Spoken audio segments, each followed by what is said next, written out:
Hello and welcome. I'm Jon Garlick, and this is Calhoun County's Most Wanted. The sheriff and his staff are out working on an important call right now, so it's just me, and we've got a really cool guest coming up. But the sheriff's office has had a busy week. Let's take a look at the count. We have 7 new arrests over the past week. That's one a day.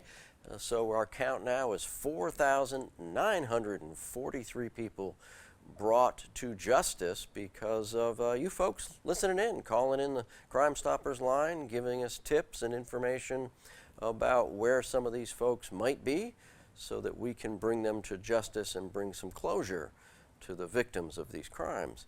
And we really appreciate the citizens calling in and working with the Sheriff's Office. Sheriff's Office community policing at its best. And remember, if you're interested perhaps in coming to work for the Calhoun County Sheriff's Office, they're looking for new hires. They need deputies and they need corrections officers, great pay, great benefits, and a really interesting place to work. So if you're interested in that, go to their website, calhouncountysheriff.org, or go down to the County Commission, fill out an application. They'd be happy to talk to you. When we return, we're going to have the first half of the lineup, and then we have a really cool guest. The mayor of Hobson City is with us here on Calhoun County's Most Wanted. And welcome to this week's edition of Calhoun County's Most Wanted. First up on our lineup this week, James Casito. Mr. Casito, last known to be living in Anniston. He's wanted for theft of property first, motor vehicle. We'd like you to meet Christopher Bright. Mr. Bright, last known to be living in Oxford. He's wanted for failure to appear in breaking and entering a vehicle. And this is Ulysses Taylor. Mr. Taylor, last known to be living in Jacksonville. He's wanted on a probation violation for possession of a controlled substance. And take a look at Karen Abramsky. Miss Abramsky, last known to be living in Gadsden. She's wanted for a probation violation on promoting prison contraband. Second, obstruction of justice using a false ID. And this is DeAndre Avery. Mr. Avery, last known to be living in Gadsden. He's wanted on a probation violation for possession of marijuana first. And meet George Brushaw. Mr. Brushaw, last known to be living in Gadsden. He's wanted for probation violation on possession of a controlled substance and failure to appear for unauthorized use of a vehicle. And this is Eric Locke. Mr. Locke, last known to be living in Fife. He's wanted for probation violation for theft by deception first. And that's it for the first half of the lineup. Stay tuned for the second half later in the show. Welcome back. We hope you saw somebody in the lineup that you recognized, and if you do, give the Crime Stoppers number a call. Call the Sheriff's Office. You call, they haul. I'm here with a very important guest, the longtime mayor of Hobson City, Alberta McCrory. Madam Mayor, it is an honor to have you on our show. Good morning, and it's such an honor to be here, and thank you for inviting me to come and talk about a place that I love, Hobson City, Alabama. Hobson City, probably most of our viewers don't know or understand the wonderful history of Hobson City and how important it is. So tell us, please. You know, and that's one of the things that we have really been working on for, I know, the past 8 or 10 years. Hobson City is the oldest incorporated black city in the state of Alabama. Hobson City used to be part of the city of Oxford. Mm-hmm. It was a settlement called Morris Quarters. And there were black people who were voters at that time. Mm-hmm. And a black man, one of the stories passed down is that a black man ran for the office of Justice of the Peace. And the white man who was running for mayor said if this black gentleman won that race, that he would go to the legislature and have the lines redrawn that would exclude that black settlement from being part of Oxford. Huh, okay. And so I understand that that gentleman's name was Whiteside. Okay. And so the black people did elect, the person was elected to be Justice of the Peace, and Whiteside kept his promise and went and had the lines redrawn. So the black people were really out in the county. And so according to Ross Black, in a pamphlet that he printed, several black men approached him about incorporating Hobson City or what they could do. Mm-hmm. But at the same time, we believe that there was some influence from Booker T. Washington, okay, who was at Tuskegee, right, institute at that time, who was encouraging black settlements to organize and establish themselves as towns so that they could advocate for their people. Sure. And, this was during a time when there was Jim Crow and just a lot of things against black people. We're talking about for Hobson City, just the 30-something years after the Emancipation Proclamation was signed, freeing black people. And so when this happened, they went to Ross Black, who was a white attorney in Anniston, because at that time blacks could not practice law in Alabama. Oh, okay. And Ross Black, they drew up the necessary papers, and the necessary people signed them, and Judge Crook in Anniston, it may have been Cook, signed the order establishing Hobson City as a separate independent municipality. Wow.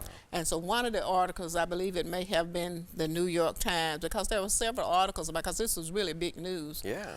That the party would get started and they would wait and see what happens. Well, that was 1899, and so I'm glad to say that Hobson City is still thriving, now. And I grew up in Hobson City. I was born in Hobson City. Oh, wow. So it's not unusual for people not to understand the space that they're in at the time that they're in it, because we knew we lived on one side of the track. We knew that there were better homes and better stores and businesses on the other side of the track. And so as children, you don't understand those things, but as you grow older, those things in terms of race and the things that separates us, you begin to understand, what they are, and the laws and the racism and the Jim Crow and all of that. But we were in Hobson City. We had our school that was started in 1905, and so you're talking about men and women who saw the need to have a holistic approach to raising their families and doing the things that everybody else was doing, Right. in spite of Jim Crow and racism and not being able to work in certain places, not being able to live in certain places, simply because of the color of your skin. And so our school was established in 1905. I don't remember the year that the park was established, but we have the oldest continuously used park Really? in an African American community right there in Hobson City. And it's amazing how one day one of the men was working over in the cemetery, and there was a Japanese man in the cemetery walking around looking at the markers and recording, what he saw there in the cemetery. So we have so much good history, and we want people to come and learn about Hobson City, which is one of the reasons we started our own museum. Okay. And so we're still working on it. It's a work in progress. But we want to tell the story of how black people survived, not only during that time, but even now, how they were able to build homes without being able to get a loan from the bank, not because they did not have good credit, but because of the systemic racism that existed in this country. Right. And so that's Hobson City is so important. I want people to come and learn about Hobson City. Absolutely, and we want your museum to go. We're going to take a break now, Okay. and then we'll come back and we'll talk a little bit more about the bravery of the folks that set up Hobson City and how historic Absolutely. it is. So, please, we'll be back in just a moment. Stay with us for the second half of the lineup here on Calhoun County's Most Wanted. And welcome to the second half of our lineup. First up this half, Demarius Wharton. Mr. Wharton, last known to be living in Huntsville. He's wanted on a probation violation for assault. Second. And this is Jeremy Willis. Mr. Willis, last known to be living in Piedmont. He's wanted on a probation violation for possession of a controlled substance. Take a look at Walter Johnson. Mr. Johnson, last known to be living in Mumford. He's wanted for failure to appear on possession of a controlled substance. And we'd like you to meet Selena Aldridge. Miss Aldridge, last known to be living in Talladega. She's wanted for a probation violation on child abuse. And meet Tracy Johnson. Mr. Johnson, last known to be living in Oxford. He's wanted a probation violation for chemical endangerment of a child, manufacture of a controlled substance. Take a look at Jacques Embry. Mr. Embry, last known to be living in Anniston. He's wanted on a probation violation for domestic violence, strangulation, and suffocation. And that's it for our lineup this week. If you know anything about these folks, please give Crime Stoppers a call. That number, 1-833-251-7867. Welcome back. We hope you saw somebody in that half of the lineup where you know where they are. And if you do, give Crime Stoppers a call. I'm here with the Mayor of Hobson City, the Honorable Alberta McCrory, and we were talking about the history of Hobson City and how it's an amazing, bright, shining light of hope for not only everybody in the United States, but particularly during here Black History Month and all of our black friends and neighbors that need to be proud of everything and all the bravery that came through of the founding members of Hobson City back in the late 1800s, early 1900s. 1899. Yeah. Yeah. So. And what I do want to say, and I know we've got some other things that we want to cover.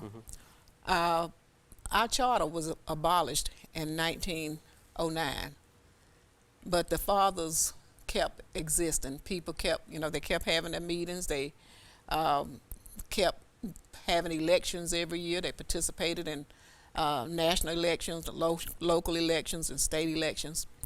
We did not get that charter back or reestablished, our town ratified until 2018. Really? 2018. And early on in I believe it may have been 1910, one of the mayors had to leave town because his life was threatened. And there's a story about the police there in Hobson City arresting two white brothers for running liquor. And the white people, some men came from outside of Hobson City naturally and threatened to burn the town down, and so they had to take the men to Anniston to jail because that was the first time in the history of the state of Alabama that white men had been arrested by black men and had to go and face a black judge. So there were some times, some very critical times, because there was one mayor of Hobson City, Mayor Bailey. He wasn't the first mayor. He may have been the second mayor. Was in an accident coming from someplace in Talladega County, I believe it was. And they're not sure if someone ran them off of the road intentionally, but he died from his injuries. So it was a very crucial time back then. And then when you had the Red Summer of 1919, when you had riots all across the country as a result of the black men who came back from the war, and things, got escalated when they could not, have the rights that, they were fighting for other people for, and they did not have those rights themselves. So, and there are no records of what happened in Hobson City. Really? And so there are some things that are unknown that we probably will never know. In terms of, the people who had to leave Hobson City for their own safety. But we want to tell the story about the people that we know, the stories that have been passed on to us, and how our people continue to thrive in spite of racism, in spite of Jim Crow, in spite of, that they were able to build homes. They built churches. They had a park. Willie Mays came to our park, played baseball long before he became the famous baseball player that he became. Right. And so there's so much that people can learn about how people lived in spite of all of this, disparities and everything else that happened. So we want to tell our story, and certainly we want to connect Hobson City to the greater things that, in terms of the Civil Rights Museum and the Freedom Riders Museum in Anniston. Absolutely. Everything that's going on in Anniston. All of this is connected. Absolutely. All of this is connected. There's no piece here and piece here and piece there. It's all connected. And so we are part of that. And sounds like, Hobson City was not just a part of it, but it might have been the incubus, the crucible, if you will, of getting all that going. And absolutely. Very important part of our history of Alabama. And really needs to be a bigger thing. We need to be a bigger thing. So let's talk. I mean, we can go on forever about how great Hobson City is and how historically important it is. But you guys are doing some pretty cool things right now. Right, absolutely. And because one of the things that we learn, and one of the things that I'm appreciative for, is we organized a group in 2015 called Historic Black Towns and Settlements Alliance. And that was a networking group, or it is a networking group, and we meet every Friday morning via conference call to talk about the ways and things that we can do to help our communities in spite of being overlooked and underserved and not having big industries in your business, not having your small retail places, and we don't have the mom and pop stores anymore. And so we don't have a good, strong economic base. So one of the things that we are doing is finding creative ways to help the community. And one of the things I just shared with you, we had the groundbreaking for our community garden this morning. And we've had a community garden in the past, and it was a beautiful garden. It provided a lot of vegetables and fruits for the people in the community. And we gave, the vegetables away to the people in the community. We got help with some young men who work for RC&D. And our librarian, and this is how people who come in to work for Hobson City, they find ways to help do some other things. She's the librarian, but she's pushing this effort for this garden. And she's gotten some funding from RC&D and some other sources. And so we were out this morning because we are in a USDA defined food desert. Oh, okay. So, we don't have a grocery store. We just got a small grocery store in Hobson City a few weeks ago called Malone Groceries.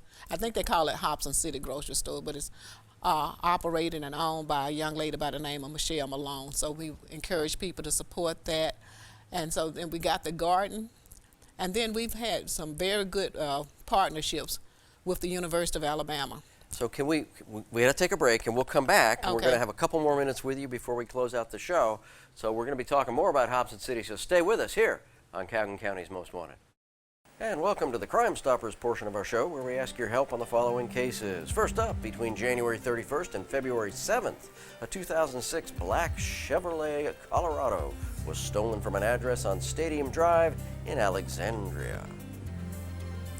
And sometime between February 8th and February 11th, 4 industrial air conditioning units were stolen from a business located on Highway 431, again in Alexandria. And that's it for your caseload this week. If you have any information on these cases, call Crime Stoppers. That number, 1-833-251-7867.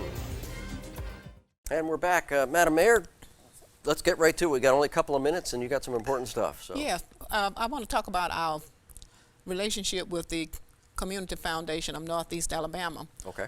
We just met a few weeks ago and signed an agreement with them, and so we have established a non-endowed fund with them and an endowed fund with them. Okay. And the purpose for those funds is to help raise money to help restore our old school building, which is, just a prime place in our community, and use that space for different reasons or different businesses in that community.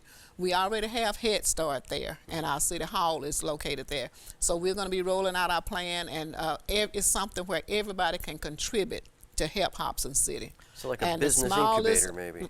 Absolutely. And the smallest amount that you can give is $5. So that means everybody can help. And then we have this perpetual plan so that in the future, when I'm flying around in heaven, that that building will still be there, right, and still be maintained. So people who want to donate, they go to the Community Foundation Community webpage? Foundation, and we're gonna be rolling that out real soon. That's awesome. So remember, you can contribute to the growth and historical value of Hobson City, and by donating to the Community Foundation in their nice endowment and unendowed fund to renovate the building, a business incubator. So if you are thinking about building a business in Hobson City, the mayor can help you do that. We thank you for tuning in this week. We hope to see you again next week, but not in the lineup here on Calhoun County's Most Wanted.